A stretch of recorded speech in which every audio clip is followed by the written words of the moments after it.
Hello and thank you for joining us. I'm Wilson Stribling. Welcome to another edition of At Issue, where we discuss and debate the critical issues facing the state of Mississippi and how these issues impact you. At issue tonight, still no bill that would change the way the state funds K-12 public education. Since last summer, we've been hearing about the impending rewrite of the current funding formula, the Mississippi Adequate Education Program, or MAEP. The rewrite would be based on recommendations from the education consulting firm EdBuild. Governor Bryant has the option to call a special session on the matter, but he has said he won't do so until there's a consensus of support. MPB's Mark Rigsby talked about it with House Speaker Pro Tem Greg Snowden of Meridian. If, in fact, the special session were called before we sine die the regular session, then we'd have a session within a session. So it's possible. I think it is moving ahead. I think there's broad consensus among the leadership for it to move ahead. I don't think there's any sort of material disagreement. It is a matter of timing. As you know, we're just looking still at the budget. The numbers, what we do is dependent in large part upon what we have the capability to do. So I'm thinking, and I believe I'm correct to say, that we're waiting to see final numbers. We don't have the final revenue projection yet for this year to build the budget. So when that happens, I think it won't be long after that. It will come forward. It's been no secret. We've said what we're doing. We have the EdBuild report that's been public for 2 months, I guess. That's the blueprint. We're not going to adopt all of those recommendations, but we think we'll have a product that certainly the majority of members will support and will have broad support throughout the education community. Can you give me one or two of the EdBuild recommendations that you'd like to see in that bill?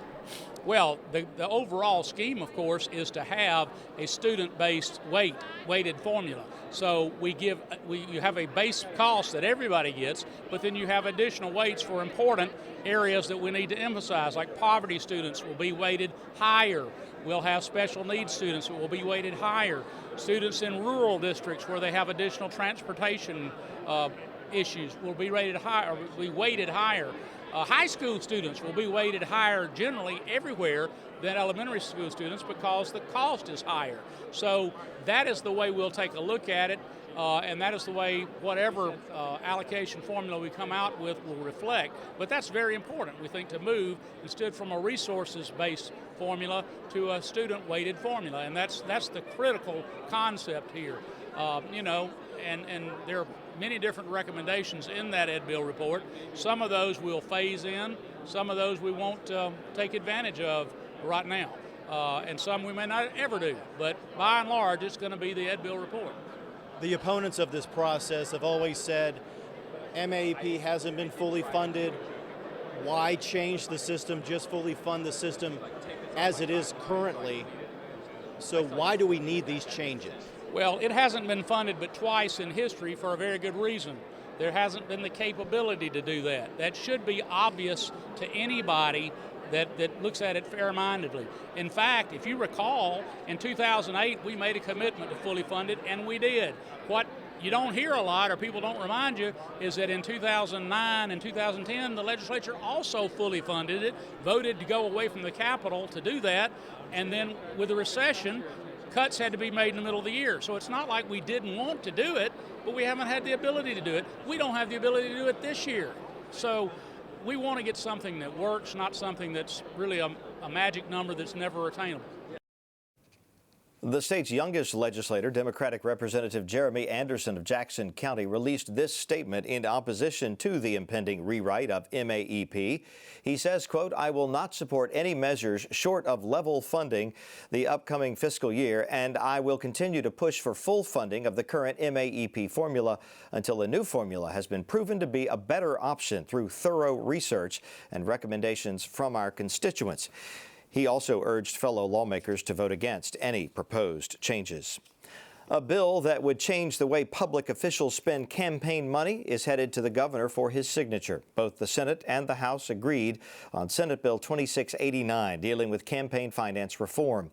It would prohibit lawmakers and candidates from spending campaign cash on personal items like clothing, cars, tuition, or undocumented loans. It also makes the reporting of those expenditures more strict and transparent. The Mississippi Ethics Commission will oversee and enforce the filing of finance reports. House Speaker Philip Gunn released this statement on the passage of the campaign finance reform bill. He said, quote, "We are expected by those who elect us to uphold certain expectations of integrity. This legislation effectively outlines the proper procedures for all elected officials and candidates in the handling and reporting of campaign contributions." MPB's Mark Rigsby spoke with Senate President Pro Tem Terry Burton of Newton and Senate Minority Leader Bill Stone of Holly Springs about the bill. Well, of course, I've been supportive of campaign finance all along, campaign finance reform all along. I even introduced my own bill earlier in the session concerning, making some changes prohibiting the use of campaign funds for personal use, and essentially that's what this bill does. It also clarifies the use of credit card. Where I understand that some candidates were charging an expense on the credit card and then just reporting the payment to the credit card company on the campaign finance report. I've never done mine that way. I've had credit cards that I use for my campaign, but I've never done it that way. I always report the expenditure when I charge it to the credit card, and then don't actually report the payment to the credit card company, which that's the way I do my credit cards in my own personal business. So. Is this a long time coming for this area, campaign finance reform? I think it is. It's something that hadn't been done in a long time. I personally would like to see us eventually go to real-time reporting, where you receive a contribution or you make an expenditure that you go in and enter it on a website at that time. But I still think we're a few years away from that. So you're saying that more can be done? Oh, absolutely more can be done. Absolutely more can be done. Well, it's been a long time since we've had any campaign finance reform or campaign finance law updates in the state, and I think it was time. I think that more we can make available to the public as far as knowledge about candidates and how they're spending money and so forth, the better. And so I think this bill goes a long way toward opening up the daylight onto what goes on with campaign finance monies in Mississippi. Do you think more can be done? I know this is kind of the first step, but is there anything else that can be done to really have more transparency into what's going on with campaign finances? Well, I think this bill is fairly transparent. I don't know what other states do. I'm not sure how it compares, but when you talk about anything over $200 has to be reported, any expenditure over $200 has to be itemized. I don't know how much more transparent you can be. I guess the one thing we could do is report every dollar and that you get in and report every dollar that you spend. That would be the next step, but that's a lot of work. It would cause, on the local level particularly, a lot of paperwork, and perhaps candidates would have to go hire a CPA to do it for them to make sure they were within the law. We don't want to do that. We don't want to curtail the opportunity for people to run for public office and make it so onerous that they don't feel comfortable running. But by the same token, the public has a right to know. So this is a good bill? It's a good bill. The state lawmakers have also approved a bill to ban sanctuary cities. Senate Bill 2710 now goes to the governor's desk. It says public colleges and state agencies cannot prevent employees from asking about a person's immigration status. It also says public agencies are prohibited from granting legal status, that is, to illegal immigrants. Lieutenant Governor Reeves released this statement on banning sanctuary cities. He says, quote, "This state law banning sanctuary cities is a major step forward for law and order in Mississippi. No government entity, whether at City Hall or a university campus, can grant amnesty to illegal aliens and violate federal laws," end quote. Here's what Democratic Senator Derek Simmons of Greenville had to say about it. Yeah, I mean, I just think it's some legislation, anti-immigration legislation, that's completely unnecessary in the state of Mississippi. As you know, Mark, under the Trump administration, and even prior to President Trump taking office, there's been a push federally regarding anti-immigration policies, federal policies, and this is just the state of Mississippi being a passenger in that car being driven by the federal government. From what I understand about the bill, it seems like it just makes a statement to enforce the law, to support enforcing the law as it pertains to the immigration issue. What's wrong with that? I mean, it makes an unnecessary statement. I don't think the bill encourages law enforcement officers to do anything differently than they do as our public servants protecting and serving Mississippians. Neither do I think that does the bill discourage what law enforcement officers would do. To make a statement, an unnecessary statement regarding a certain segment of the population, I just think it was a waste of time, this legislative session, to spend time on that. And that's why you voted against it? I voted against it, and I am opposed to any anti-immigration legislation. A highlight from floor debate in the House this week centered on bills on the local and private calendar. These bills focus on individual cities and counties, usually at their request, and there's typically no opposition to them. But there were bad feelings among some lawmakers, both Republican and Democrat, towards the delegation from DeSoto County. Two bills, one for the city of South Haven's restaurant tax and one for the town of Horn Lake's hotel tax, were overwhelmingly defeated by the House because it appeared lawmakers were upset about their colleagues from DeSoto County voting against local and private bills from other areas of the state. Here's how it unfolded on the House floor.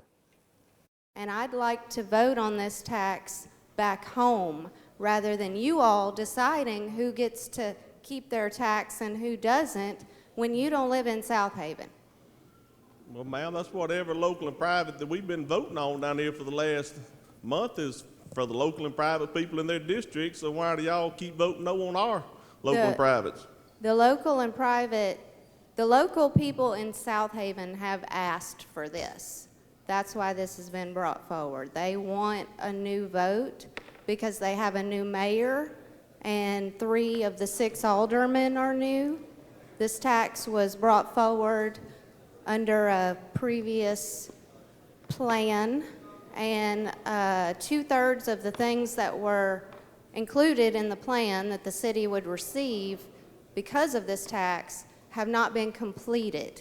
So they want a new plan and a new vote, and not for us to decide down here. So when it goes to the polls, are you going to be in support of this or are you going to be against this? I support the voters deciding.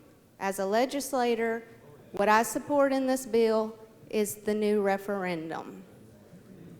So we're going to do a referendum every year for y'all up there? I would think not. That wouldn't make sense. There's actually a 3-year repealer in the new referendum, and that was written by the resolution, according to the resolution that the Board of Aldermen presented, and they put a 3-year repealer in it. I understand. I want the people of DeSoto County to know that I'm not against them. I'm for. I've never voted against the local and private till today, but I don't want them to have any ill feelings towards me, but I don't know. They voted in the last election, they said they wanted less government, so I just feel like we should give them less government in DeSoto County. Thank you, ma'am. Let the mockery settle down a little bit. Lady, the gentleman said all the members of DeSoto County have voted against all the local and privates. Would that be accurate? No, sir. I actually abstain from voting for 80% of the local and privates because of the simple fact that I don't know what people in their community want, and I'm not going to tell them no. But I'm also not going to say yes. So I abstain. Lady. Unless a Board of Supervisors has authority over the money that's being transferred, and then I vote yes. Did we take an oath that basically says that we don't take votes of retaliation? I won't vote for or against something based on somebody else voting for or against something. Did we stand here and take that oath before this chamber? Yes, sir. It actually is outlined in our oath that we will not vote a certain way based on something that another member has tried to convince us to do or to get back at somebody else. So right is always right and wrong is always wrong. Is that correct? There's not much gray area. According to the Bible. Okay. Thank you, lady. I will not hold any ill will towards anybody that votes against something of mine. That is well within your right and your conviction. But at some point, are we supposed to yield our conviction because this is the way we've always done it? And don't dare step out of line or we'll beat you down until you do what we want. There has not been a single local and private that has failed. Gentlemen, you cannot address personalities. You cannot address the way people that you don't like the way people voted. I got members. I apologize, objecting to House. Got members objecting to that, gentlemen. You can speak to the bill, the merits of the bill. That is what you can do. All right. Well, I yield. Okay. Gentleman yields the floor. One longtime lawmaker says he is retiring after his current legislative term because he's been diagnosed with dementia. Democratic Representative Steve Holland of Plantersville in Lee County made the announcement this week. He says he has good days and days where his short-term memory suffers, and he knows it will get worse. He decided to go public to raise awareness of dementia. Steve Holland has served in the state legislature for 30 years and is one of its most colorful members, known for his humor and his passionate speeches. We also note the return of Republican Representative John Moore of Rankin County, who was back in the House chamber this week after having triple bypass heart surgery. Moore says he's feeling better and is recovering well. He has served in the legislature since 1996 and is chairman of the House Education Committee. Now let's get straight to the point from views from both sides of the aisle. Lucien Smith is filling in for Austin Barber this week. He's a Republican and former chief of staff for Governor Bryant. He's currently with the law firm of Balch and Bingham. David Baria is filling in for Brandon Jones. He's the House Democratic leader. He was elected to the House in 2012 to represent Hancock County. He also served in the state Senate from 2008 to 2011. David and Lucien, thank you both for being here with us on At Issue. Let's start with these gentlemen who are we've just gotten news of from the Capitol. Steve Holland was a shock. I mean, his booming voice, his personality is well known for many years. Unique personality, unique way to turn a phrase. It was a shock that this diagnosis, Dave. Yeah, I think it was to most people. When I came over to the House from the Senate in 2012, I was one member who was not allowed to choose my seat, and that's because Representative Holland called me and said, Baria, you're going to be my desk mate. You're sitting beside me, and I'm very thankful for that. I've gotten to spend 6 years sitting next to one of the real icons of the Mississippi legislature, and for all the reasons you said, he has an outsized personality, he's a brilliant orator, and he is a passionate legislator for the state of Mississippi. He will be missed. And all the gentlemen and the ladies there on the floor get to know each other quite well over the course of a session. Yeah, I mean, I think that's one difference between Washington and what goes on in Jackson is the members of the legislature actually all know each other. They interact with each other socially, and even if you may have, you know, really aggressive fights out on the floor, you still wish for everybody's well-being. You know them. And I think I hate to hear that about Steve Holland. Republicans and Democrats, I think, thought a lot of him, even when we disagree. I'm glad he's going to be there, planning to be there for the rest of his term. I've been glad to hear John Moore's back. All right, let's move on to legislative issues now. Ed Build, is this going to happen? Are we going to have a bill for the legislature to vote on this session, do you think, Lucien? I don't think we're going to have one this session. I mean, at this point, sine die is 9 days away. If past practice is any indication, the legislature is going to leave a little bit early. And you'd have to have either a suspension resolution, which would take a 2/3 vote, or you'd have to have the governor call a special session within the session to bring the bill back up. And at this point, I don't get the sense that there is broad enough agreement that you'd have the votes in either chamber to pass something. And I don't think you're going to see a bill, or I don't think you're going to see a special session or a suspension resolution until you've got that kind of agreement. The governor has indicated that he won't call a special session until there is this consensus. So, David, do you think we'll see this in a special session down the road? I think if we see it, it will be in a special session down the road. I agree with Lucien that we're not going to see it in the regular session this year. We're not going to pass a suspension resolution to deal with this, and we're not going to have a special session call within this session, simply because they haven't reached agreement yet. And I know in one of the clips you ran, speaking with Representative Snowden, he said, there's been no secret to this. Well, I would take issue with that, because aside from just a very, very small number of representatives and senators and perhaps consultants, nobody really knows what's being discussed, and nobody has seen a plan at this point. So we're a few steps away from getting enough votes to pass anything.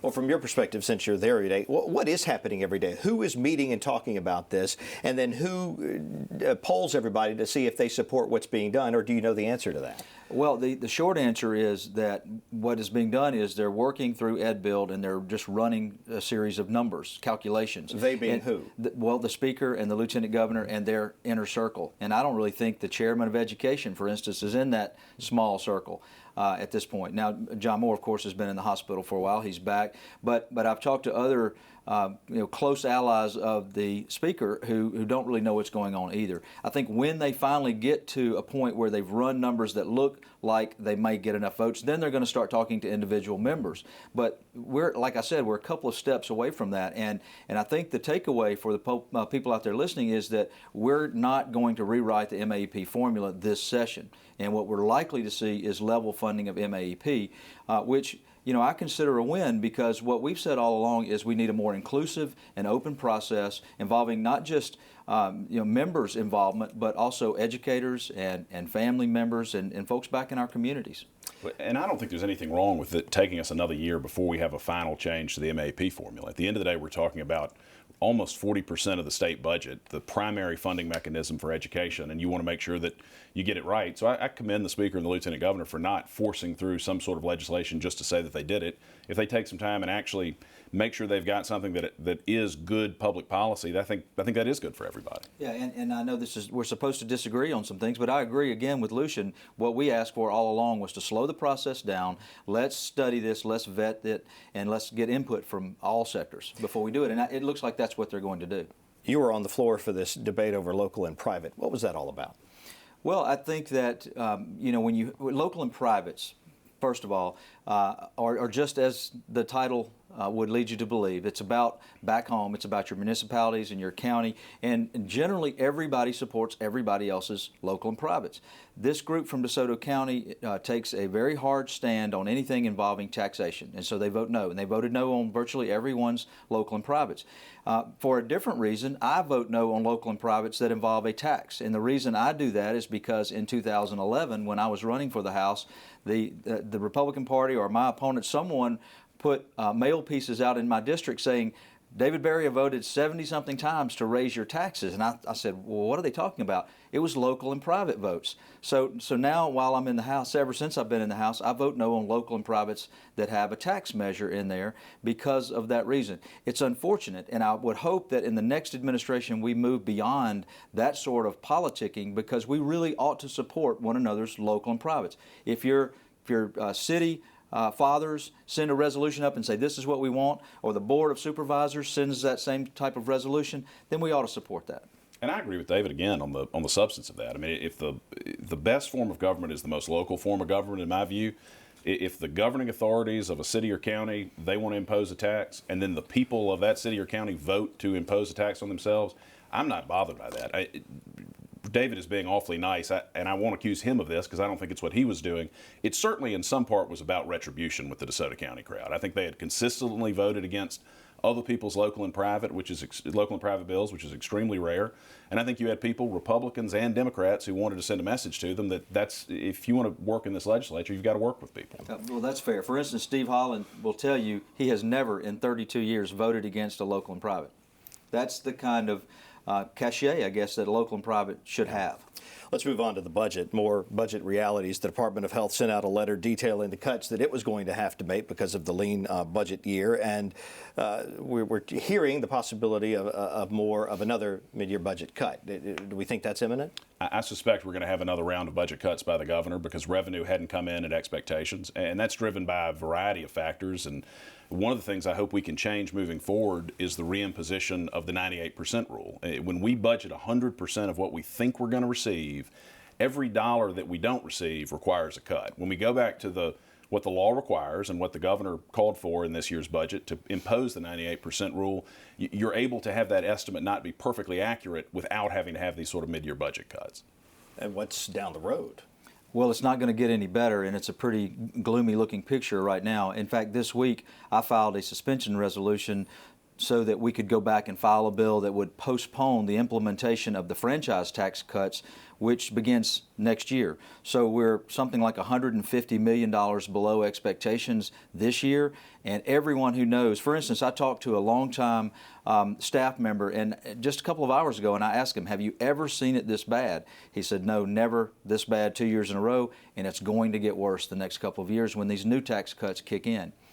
Even some Republican members have supported my idea of postponing the implementation of these franchise tax cuts. It's just a prudent business decision because you can be for eliminating this tax and also for putting off that decision for a few years to get our financial house in order, and that's what we really ought to be talking about. It would be wonderful if the budget difficulties we're having right now kicked off the opportunity for real comprehensive tax reform in Mississippi, and I think that's something that the Speaker and the Lieutenant Governor called for. They had budget and tax committee meetings last year. I think they can continue to do it this year in the off season. I hope we would not solve the budget problem by rolling back the franchise tax, because that's one of the things we've been able to do to make Mississippi a more competitive place, and we need to do that to keep bringing in new and better jobs. Except that we're not creating jobs, so that's another problem in and of itself. And unless, you know, these folks in charge have a philosophy, and I understand that philosophy, but it seems to me like they're crossing their fingers and doing a lot of praying and hoping that what they've done to our economy ultimately ends up improving our economy.